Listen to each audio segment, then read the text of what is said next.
own rules, and these rules are not human. Some of us seek answers to the origin and existence of cryptids and the unexplained. Join us as we venture beyond the known and accepted boundaries. Welcome to our nightmare. I think you're going to like it.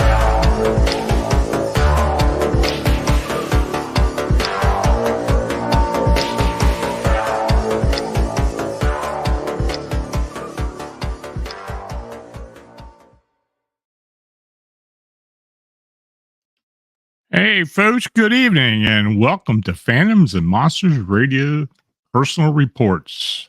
I will narrate and discuss some of the cryptid and unexplained sightings and encounters submitted to Phantoms and Monsters, as well as the Phantoms and Monsters Fortean Research team, so thanks for joining me.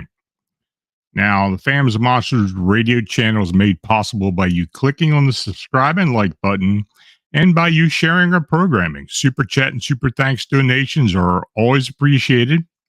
You can click the dollar icon located below the chat box. The Buy Me a Coffee link is also on the channel, and thanks for your consideration. Now, I want to welcome all new members to the channel, as well as first-timers in the chat. If you're listening to me for the first time, please like and subscribe to the channel. Set your notification and bell icon so you receive word when new presentation is live or being posted on the channel. Now, if you're in the chat and you have a question, please use all caps. I'll try to get to each one after my presentation, and I will let you know when I'm on the last account so you can start posting on the chat so I don't miss it.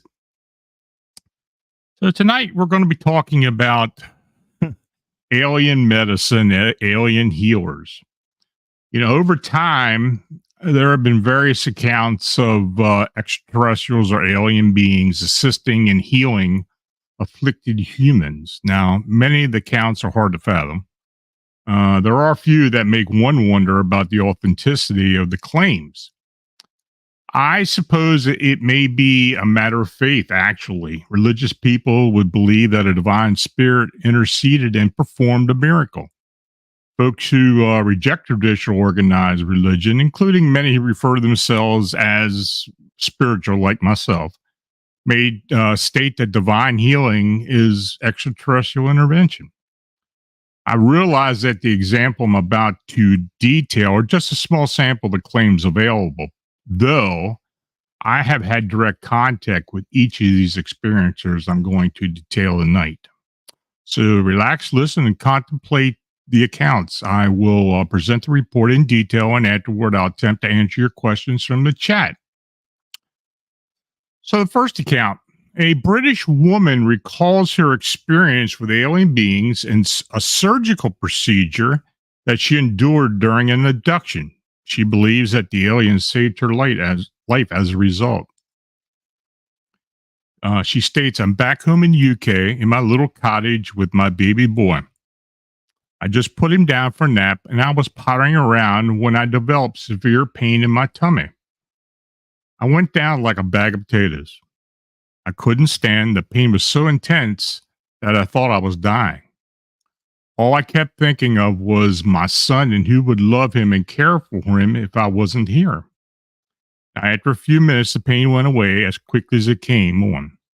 However, I contacted my doctors to book an appointment to check what was going on. My doctor examined me and my tummy was tender, so he sent me for an endoscopy, which is where they send a camera down your throat to have a look at what's going on. Now, a week before my endoscopy, I had an amazing experience that I'll never forget. I woke up in the middle of the night and felt a presence in my room. I slowly shrugged it off and started to fall back asleep. However, I became aware of 3 childlike alien beings on my bed.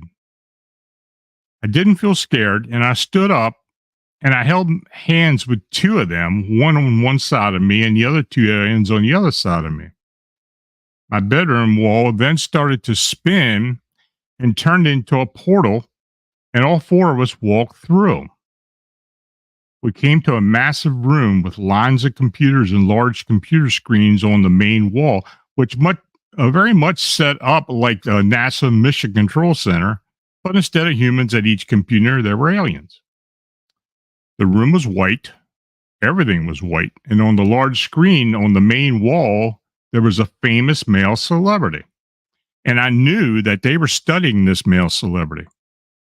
I then looked down at the aliens that I was with and instantly knew that these three little guys were also studying me and that they knew far more about me than I did about myself.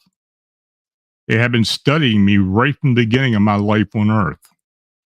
Now, in the next scene, I remember I was lying on a medical bed and there was another alien which looked exactly like the childlike alien, but she was tall and adult-like. I knew she was female, and she spoke to me using telepathy. She started the operation, and I started to scream. And I mean scream, and she stopped what she was doing and told me off in a very stern way. She said the pain wasn't real and that I couldn't feel anything and to be quiet. I did what she asked. She pulled two worm-like creatures out of my tummy. They wiggled and looked very much alive. I was shocked at what came out of me and disgusted. She said that there was one left in my tummy, but for some reason she left it in there. The last scene I remember was being outside, sitting at a table with the three childlike aliens having a cup of coffee. Aliens were walking to what seemed like work, and I was drinking coffee. I found it hilarious that they also had coffee and drank it like us humans. What I also found strange was that even though I was the only human there that I could see, no one gave me a second glance. It must have been common for them to see humans, I suppose. I went for my endoscopy a week later at my local hospital, and they found inflammation of my stomach. However, I feel that these beings helped me in some way and maybe even healed my stomach. I'm not 100% sure, but that is my conclusion now. Even though this was my first conscious memory of being invited to an alien world, I feel I must have been there many times before. I'm not sure why I was allowed to remember that experience, maybe to help with the healing process. I would love to know what those worm-like creatures were and how they got in my stomach. The worm-like creatures they extract from me reminded me of the scene in the first Matrix movie, which I found interesting.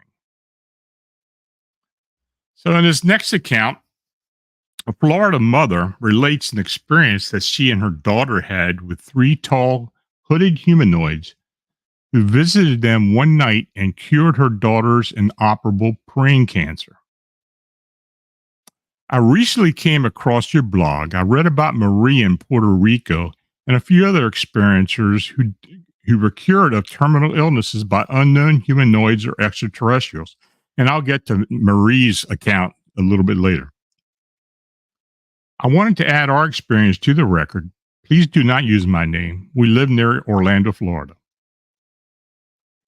On the night of July 25th, 2018, I was sleeping with my 6-year-old daughter who had been suffering from an inoperable cancerous brain tumor. We were in her bedroom when we suddenly woke to see three tall, hooded beings that were standing at the foot of the bed. Each of the beings had a strange glowing aura around them. They seemed to be communicating with each other, but not with my daughter or me. When I attempted to reach over to touch my daughter, I realized that she was unable to move. All she could do was move her eyes. The humanoids then came over to the side of her bed, and very peaceful feeling came over her. The being that was nearest to my daughter bent over and touched her, and everything went quiet. My memory ended at that point. Now, the next day, my daughter experienced a massive nosebleed. She expelled a very large blood clot from her nose, almost gagging her. A few weeks later, I took my daughter to the oncology center for a newly scheduled CT scan. Within a few hours after the scan, her oncologist called me at home. The sound in the physician's voice was of shock and disbelief. I was told that my daughter's tumor was completely gone, apparently removed by a laser. according to the oncologist. He asked me if she had undergone any surgery that he was unaware of. I told him that the only thing that had occurred was a nosebleed in the expulsion of a blood clot a few weeks previous. He asked if I had saved the blood clot, which I hadn't. The oncologist then ordered a battery test and other diagnostics. We were told that no cancer or lesions were found anywhere in her body. 3 months later, my daughter was declared cancer-free.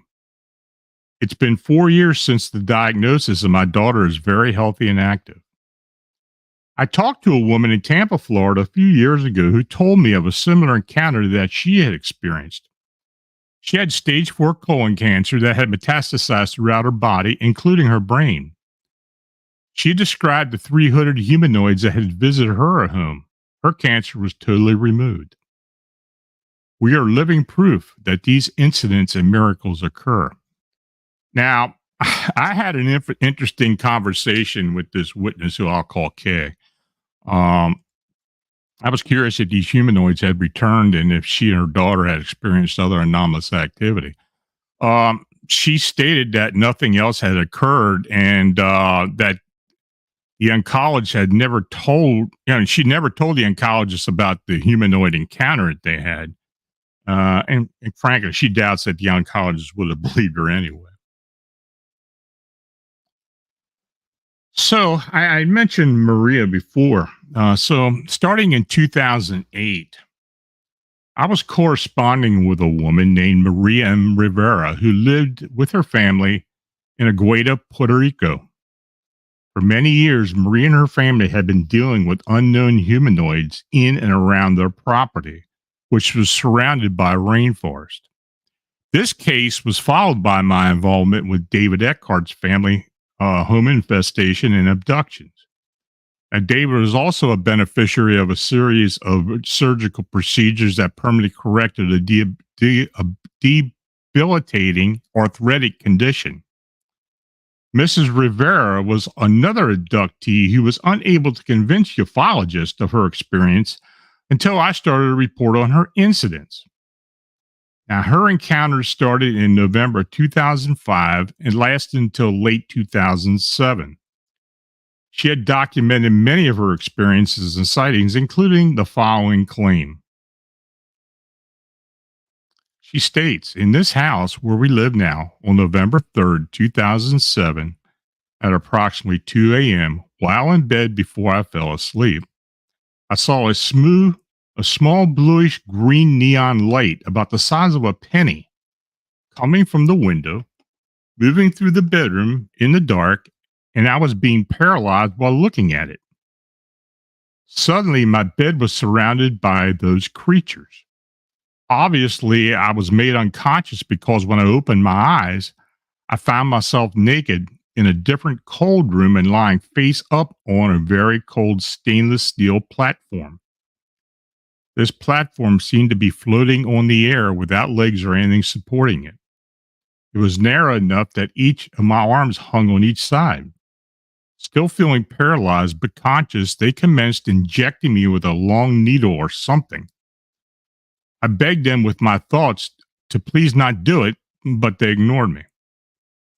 I also felt that they had put something metallic, like a round suction cup about 5 inches diameter on the right side of my abdomen. It felt like my flesh was being stretched and my insides were being sucked out like a powerful vacuum.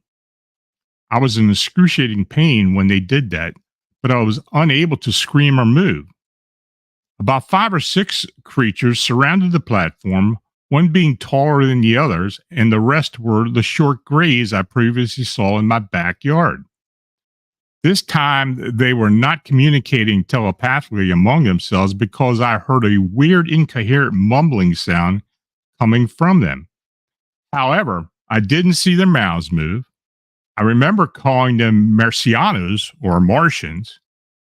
They revealed telepathically in Spanish that they don't like being called Martians, but prefer to be called creatures. When I got up the next morning, I had pain on my right side of my abdomen, but no mark was visible. Now, since my daughter doesn't sleep with me anymore because she now lives in Pennsylvania, I now sleep with my husband.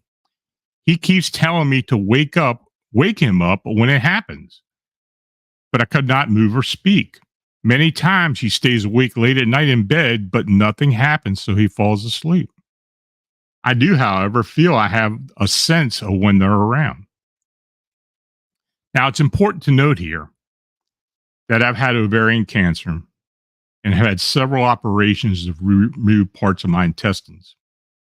I also received several operations for breast cancer. I flew occasionally to New York City to see my private doctors, since here on the island, private doctors are reluctant to accept Blue Cross and Blue Shield or GHI, which I got from my husband's retirement.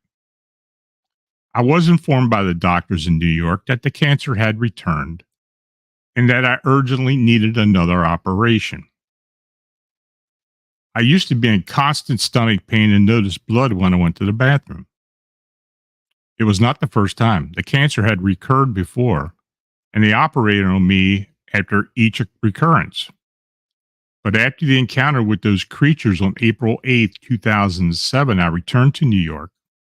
Several tests were performed, and no cancer was detected. The pain and the bleeding had stopped. I truly feel that those creatures have cured me. What is my opinion of the creatures? I sincerely believe that they're benevolent and compassionate creatures, but I'm afraid of them. They do not have my permission to do with my body whatever they please, although I believe they had cured me, but I'm not a guinea pig. Now, since that time, there have been many reports of UFOs and unknown beings around that same rainforest around Igueta, Puerto Rico. I've seen a lot of interesting reports from there. And in fact, Maria sent me a video years ago of a craft down in the rainforest. It's up on the blog. I'll have to put a link to it if anybody's interested. I last conversed with Maria in 2010, but I don't have any further information on her status or whereabouts. So in this next account, back in 1980s, I had the opportunity to talk to a retired Texas police officer who claimed that he was healed through alien intervention.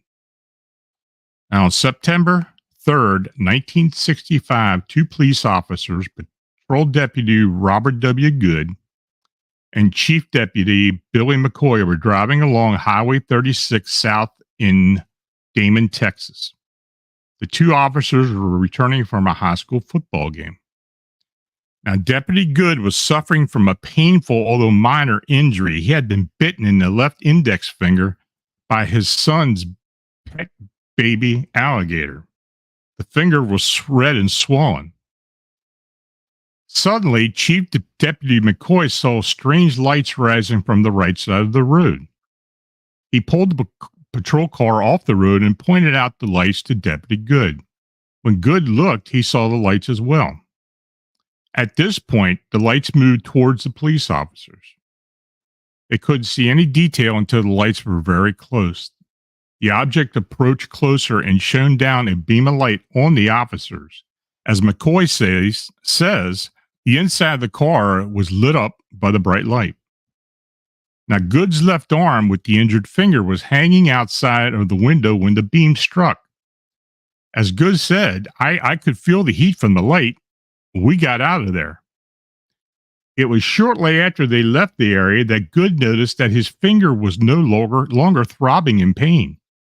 As he says, I suddenly realized it was not bothering me, and I pulled off the bandage. I couldn't tell I'd ever been bit. Now, McCoy verified Good's story, saying the swelling had disappeared and the finger looked a lot better. And I did talk to both gentlemen. They both verified it to me as well. Now, I received the following account on June 20th, 2020. I later corresponded with this experiencer and gathered further details. They state, I live in Finland. I'm currently pregnant, and last night I suddenly had the most intense bleeding. I was 100% sure that I had miscarried. Our floor was filled with blood. I immediately called the hospital and asked for advice. The midwife said that I needed to get to hospital quickly. In about 15 minutes, I was at the hospital and they were checking me in. They said that I had a hematoma, which is bleeding profusely. The baby is doing fine, but the doctor said I could bleed for many days or maybe even weeks since the hematoma is quite big. So I left the hospital and went back home. I fell asleep, but I woke up every now and then to the fact that I was still heavily bleeding. After a while, I realized I couldn't sleep anymore and I needed to eat something. So I ate a kiwi fruit and drank some water, and after I started walking back towards the bed, I felt like I was going to pass out. I barely got to the bed when I started to bleed even more. It was followed by the worst nausea you could ever imagine. I threw up for half an hour or so. Now, after I finished throwing up, I crawled up to a fetal position and my body was shaking all over. I did manage to sleep for a couple of hours. The shaking eventually stopped, but I was left wide awake, still bleeding and having some pain. Then I felt myself slipping into another reality. Most people would say it would be a dream, but it wasn't. I was awake in that other realm and fully conscious. A taxi with a taxi driver popped in front of me, and I felt this pull. I need to jump inside the taxi. So I did.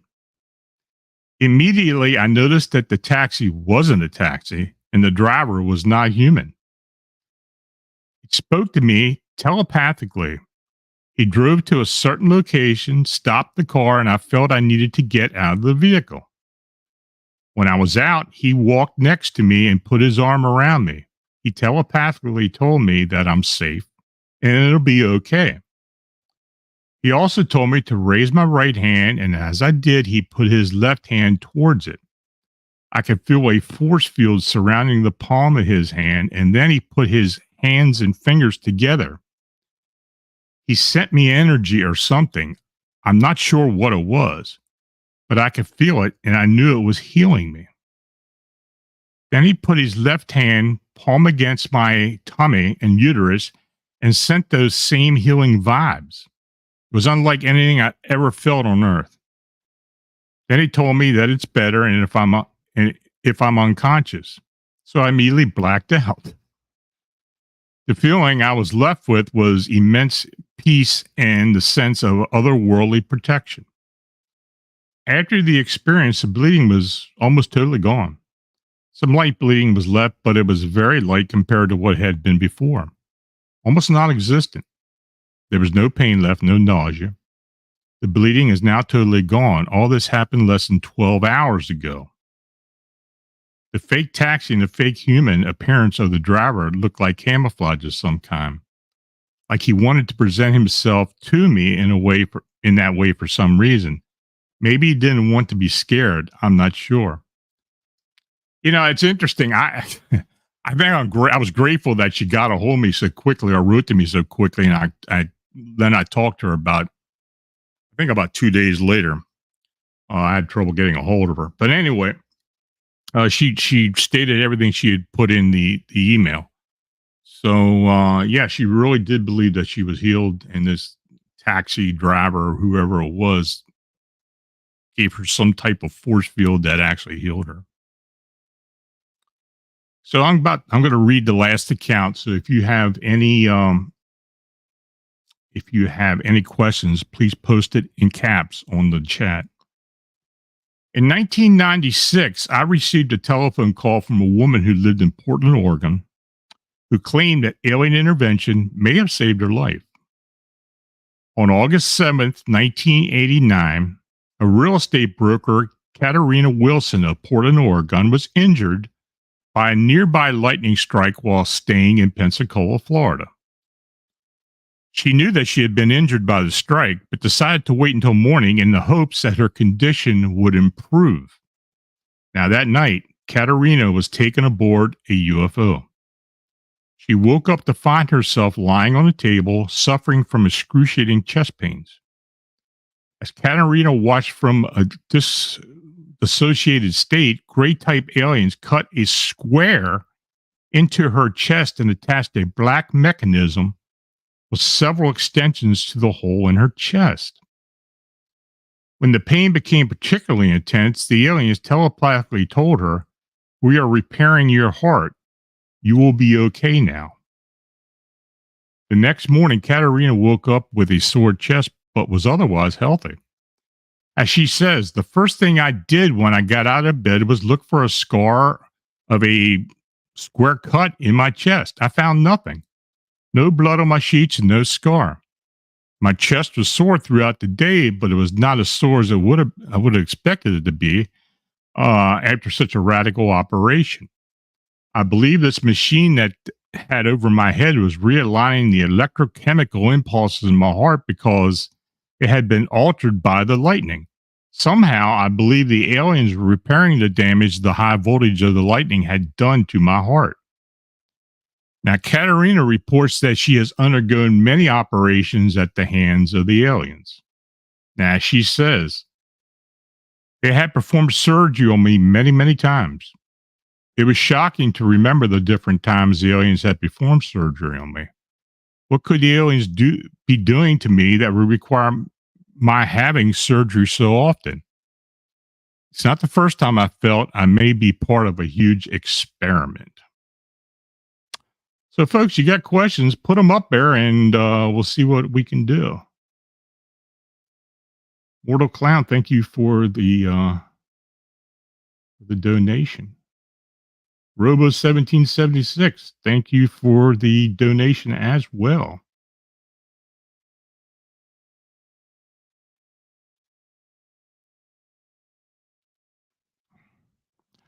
Now, Robo 1776, any thought of people receiving a cure or healing being a specimen of the ETs?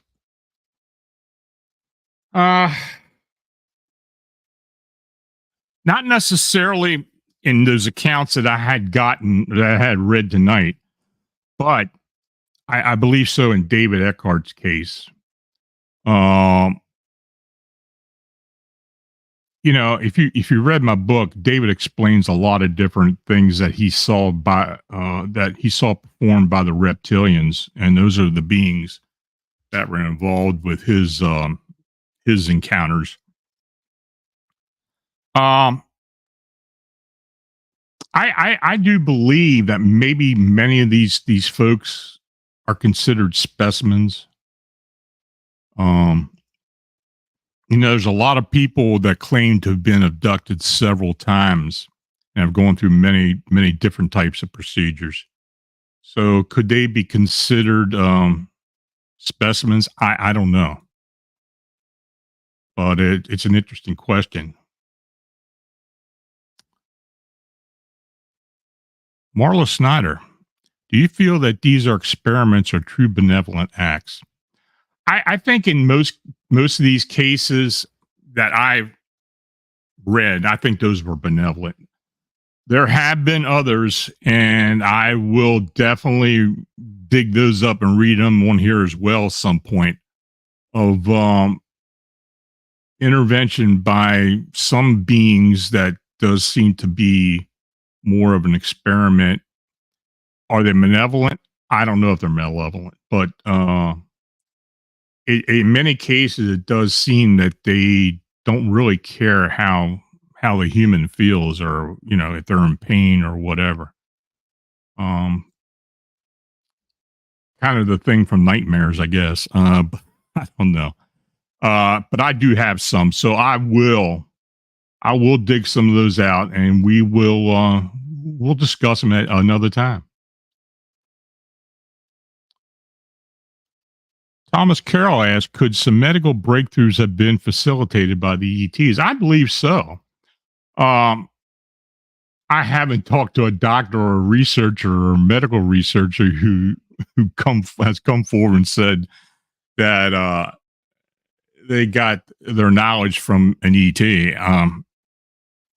If there's some roundabout way of it being presented or something found, I'm quite sure, medical science has improved greatly, even since World War II. I mean, you look at in Korea, you look at what a lot of those people in wartime went through, and the advances have just, and I mean, advanced. So it's just so much, and it just continues to do so.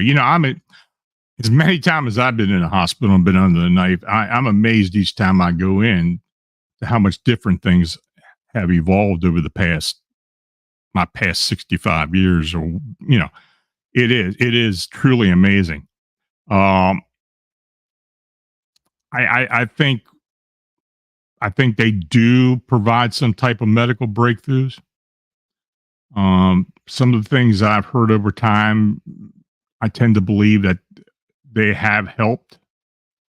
Now, as far as being able to facilitate and actually, giving the knowledge to human doctors or others, I don't know how that works, but I'm quite sure it has happened at some point.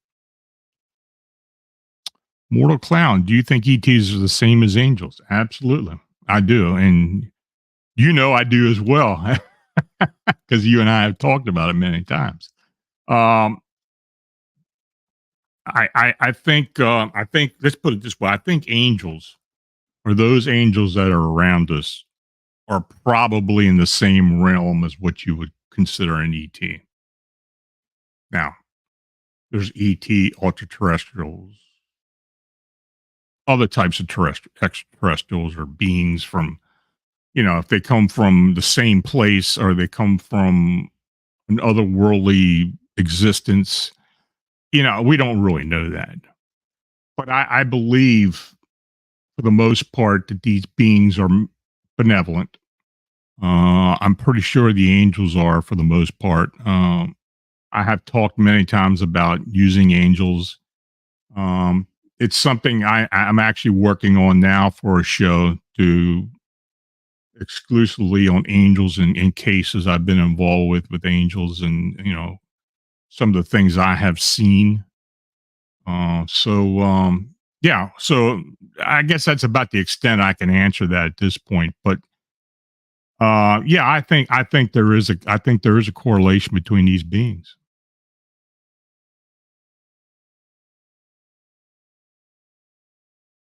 Anything else, folks?